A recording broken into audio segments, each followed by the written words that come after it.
Hiya, so I've got 5 things that you should really know before you enter your film into a film festival. I was new to film festivals just over 12 months ago. I am a filmmaker, I'm a scriptwriter, and I'm a podcaster. And I have sent off a couple of films over the years to one or a specific film festival. But with my latest short film, The Memory, I wanted to try a 12-month festival strategy. So I set out with the intention, even before making the film, that this film would go into film festivals. Again, I was brand new to the whole system. So now that it's 12 months later, I thought it would be good to kind of reflect back and see what I learnt about entering film festivals with short films. And was there any sort of underlining themes or tips that I could pass on to? And I came up with 5 ideas to help me and maybe you submit your film more successfully over your filmmaking career.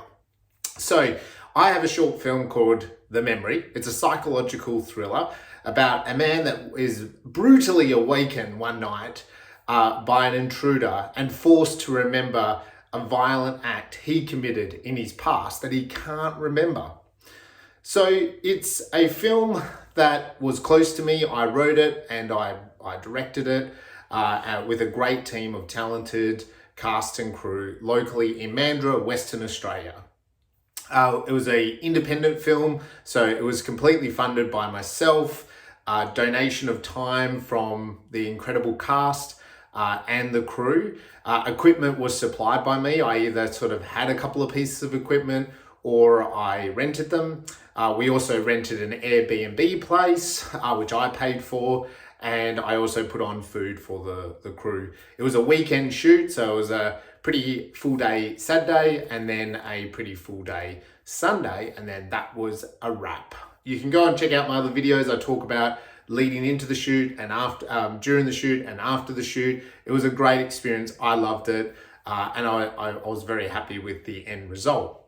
So when I set out to make The Memory, I thought I want to try the film festival circuit. And as I said before, I've had limited experience of entering, like making one film and entering a festival and, getting some feedback or, being selected as a finalist for that one and only specific festival. But I decided on this idea of a 12-month festival strategy, okay? The first thing I decided straight away, so the number one thing was that many film festivals want to premiere a film. So that means that they want your film to be like special for their film festival. They don't want you putting that film online to say YouTube or Vimeo or Facebook or anything and then entering festivals. So the number one tip is, of course, check out, does your film need to be a premiere? So I already kind of learnt that before I made The Memory. So my first tip was I knew that I didn't want to just put it online. So we did have a cast screening, and unfortunately, because of COVID, that became just an online private screening. So we did that once the film was completed, and then it went off into film festivals. That way, I knew that it was a complete premiere. The whole cast and crew also did get a copy of the film, and I just instructed them that they could show their family and their friends and use it as a show reel kind of piece if they wanted to, but they couldn't kind of publicly make it available, and everyone was happy to agree to that idea. So I knew straight away that the premiere sort of tick in the box, this is a premiere film, would help me hopefully with film festivals. Because some want to be the premiere and sometimes that is a condition. So that's my number one. Make sure that you decide how to premiere the film. Do you actually want to put it online, or do you want to kind of have it in a film festival and it's the premiere? Because I can tell you many festivals make sure that your film is premiering and they like that idea. Okay, so that's my number one idea. Second tip I want to inform you is researching the festival. So there's this idea that a lot of festivals are kind of the premiere festivals, and then there's others that are maybe, dropping down the list. You can do lots and lots of research about that. But what I mean by research is actually matching your film to the festival. I was pretty naive. I started off thinking, hey, this film can go in anywhere. What I realized really quickly was that although the memory is not at all rated R or anything like that for adults only, but it is very adult content. It's a psychological thriller. It does deal with heavy content of like sexual assault. So it could be triggering to a specific audience. So therefore, it's not going to be family friendly. So a really quick lesson I learned was looking at festivals before I pressed submit and sent my film off to that festival, was realizing that so many festivals my film would not match. Okay, it would not be the key connector to that festival. And so that was something that I was like, so now I can't enter that one. Oh, now I can't enter that one, that one, that one. So make sure you research the festival. Most of them give you all that information up front, either on the festival submission kind of sites like Film Freeway, or they will give you that information on their website, or you can even just reach out and send them an email to kind of clarify that. So I was automatically going through, and every festival that I thought, hey, this would be good to enter for my film, like this would be good to get something in return, it'd be great to be selected for this film festival, I made sure that it matched it. And I realized actually as well that, hey, so many festivals actually do work off the concept of like, hey, this festival is going to be in a park with a nice big screen, everyone's going to have a picnic, it's going to be family friendly, and there's probably more of those kind of festivals around the world than the opposite, like the art house sort of cinema experience, adults only kind of situation. So automatically, I was a bit disheartened because my film, I felt, was like, oh, it's not going to meet that festival, it's not going to meet that festival, it's not going to meet that festival. In hindsight, what that does tell me, of course, is that it automatically meant that I didn't have to enter those festivals because I knew that it wouldn't get selected. It was almost like those festivals were telling me up front, your film will not get selected for this. So don't enter that type of festival, okay? Likewise, there's all sorts of festivals out there. There's animation ones. There's, ones that are for women. There's ones that celebrate something like diversity or a particular part of our community. There's even ones like here in Australia that sometimes are geographically located, so like a small town. So again, you need to make sure you do your research. It's not only about content. Make sure you do your research and that your film matches the actual festival's audience. So matching audience to the festival is my number 2, and doing that research. The third thing was budget. So as I mentioned, this film was totally independently financed, pretty much from my bank account. And that meant that we were on as tight a budget as possible. I did allow myself a certain budget for filming, a certain budget for marketing / film festivals. And I will tell you, my budget was $500 Australian. Now, when I started to look at the festivals, there's certain ones, the big name ones. And I know that if you're a filmmaker, you know these sort of ones. And then people talk about that there's the 4 big ones in the world. And when I started to look at them, they came across as extremely expensive. There's a couple of those big ones that might cost up to $100 Australian for a short film to enter. And so when you look at that and you have a budget like mine was very limited, $500 Australian, and then you start looking at those entrance fees, you have to weigh that in.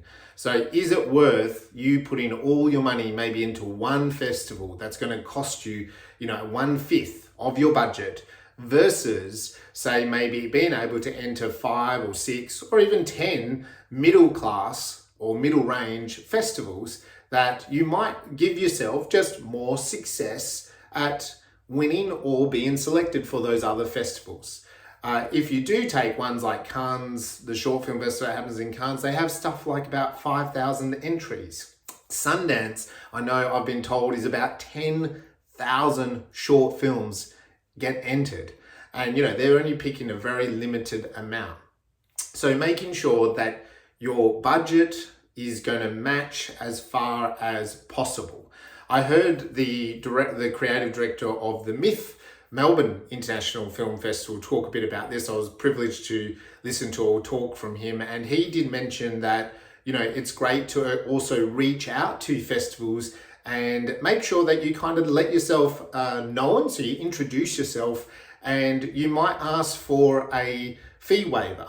And sometimes they are willing to grant that if you come across as a very personal, passionate filmmaker. They might also not give you the fee waiver, and they may give you some reasons for that. So asking for a fee waiver, but definitely introducing yourself to kind of enable anything like that is a good tip for extending your budget. With budget, that's one thing, is like looking at the big festivals and going, is it worth it for me? And I know that that's probably something that some filmmakers will say, well, totally, because they're the big ones. You know, some of those ones, they might lead you to get an Oscar. And we know that that's kind of that holy, you know, golden ticket in the filmmaker world. And some lead to those other major milestones, which can, again, accelerate your career.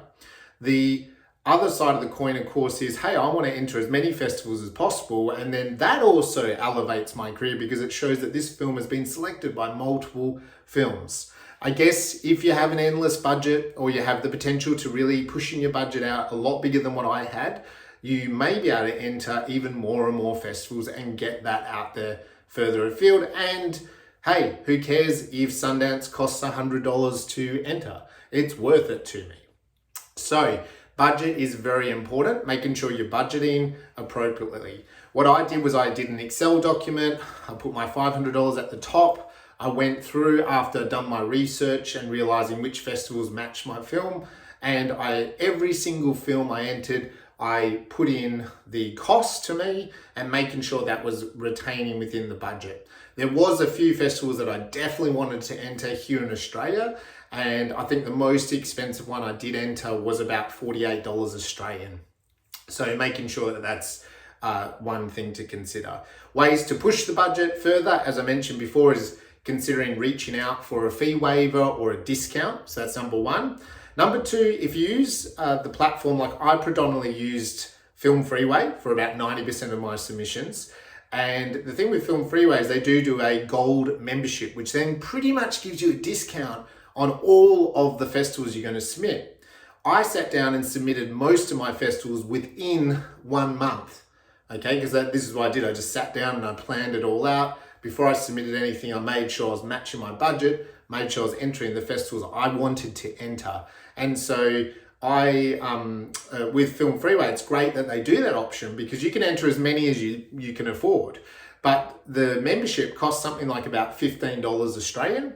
So within about 3 or 4 festivals, you can actually have saved the same amount as that membership. So as long as you're going to enter a whole bunch of festivals, like say within a month, like I did, you well and truly get that discount, because then after a month, you can just unsubscribe from that Film Freeway membership. The last thing is, once you do sign up to those film submission sites, you quite often get email discounts, fee waivers. You also can start, I noticed some patterns, like some festivals were constantly offering it. Some of them do like 1-day specials. So if you're really, on it, you can get in and submit straight away, and it might be free or, super cheap. Like they might be offering something like an 80% discount off entering their film festival. Some of them do late submissions, and they'll do like a free one in that regard as well. Probably one thing I didn't say as well then with extending the budget, of course, is with me, it was a 12-month plan. So I could very much enter festivals that were a long way away. And the further they away they are, quite often they are cheaper to enter. So they're cheaper to enter, say, now, June, July 2021. If it's for something for next May, they'll probably have an early bird price range. And so it's good if you can get in early and get that, because it can be a huge difference in the cost versus leaving it to later. And I definitely had a couple of festivals that I was interested in, but with the extent of my budget, I decided not to enter because they became outside of my price range. The one thing as well was making sure that the festivals so this is my fourth thing, is I was looking for in-person festivals. On one side of the fence, because I wanted my film to be shown to a live audience. I wanted that cinema experience. I am in a regional town in Western Australia, so I can't get out and about in the world, let alone what happened last year, COVID. So we knew pretty rapidly that things I was entering, they may go ahead, they may not, they might have been swapped to online versus in person. But if you look at the festivals that have established themselves, and we're talking ones that have existed for a few years or multiple years, 50 years, 80 years, and they might not be those top 4 or 5 big festivals around the world, but there's still important festivals to that area, important festivals to a genre of film, important festivals to independent film. That's what I was looking for. I was looking for festivals that were really in person, they had an established audience, and I was hopeful that if we get selected, an audience gets to see the memory. Because at the end of the day, as a filmmaker, that's what I wanted. I wanted my film to be watched. There's not much point having a film, on a bookshelf like DVD, VHS kind of stuff from the old days, or just sitting there as a digital file, right? Like, you want people to watch your film. So I wanted it to be more of an in-person experience. And I thought also with the style of film that people would enjoy and embrace that. So that was something that I learned. And then I learned really quickly that, hey, there's a bucket load of festivals that are online.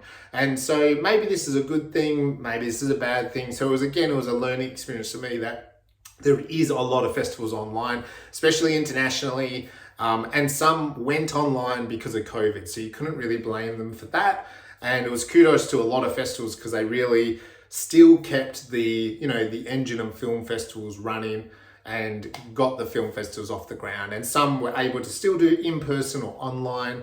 I know here in Western Australia, we have CineFest down in Bustleton and some of the regions of southwestern Australia, and they did a bit of a mixture of both. And so good on them for continuing that. So researching and figuring out, okay, as a filmmaker, I would prefer the in-person festival experience. That's what I like to attend myself, see it on the big screen, get that audience reaction. And so that was a goal of mine. That was something I went for. But you might have another goal. You might want to go either way. The final tip, the number 5, is cover letters. I heard that I heard out at the beginning that cover letters, introduce yourself, introduce your film, why should your film be shown at this film festival, is a big tip. I got that from someone within the film festival circuit and who was an organizer. And so I thought I would do that. Again, I'm new to film festivals a year ago. Let me do that. Let's have a go. Let's give it the best crack that we can. And so that's what I did. I wrote up a cover letter for every submission that I did do for the memory. And it seemed to get a fair bit of a response from that. So a lot of the festivals, especially the existing really big festivals, wrote back specifically to that cover letter. So I appreciated that. Again, that MIF festival director, he did mention that cover letters are a great way to introduce and let the audience, let the festival know who the filmmaker is. And that way, if you are selected, they actually have a bit of a correspondence with you already. And so he said that they really liked that. They liked that people took the time to do that and explain their film and explain why it connects to the festival. So although it's a bit of an exercise that you might find redundant outside of filmmaking, I think it's probably worth doing is typing up a bit of a cover letter that explains who you are and also who the film is. So they're my 5 key tips or lessons that I learned from the festival strategy of a 12-month festival strategy for the short film, The Memory. I hope that helps you, and let me know if it does or it doesn't. Bye, and good luck with your submissions.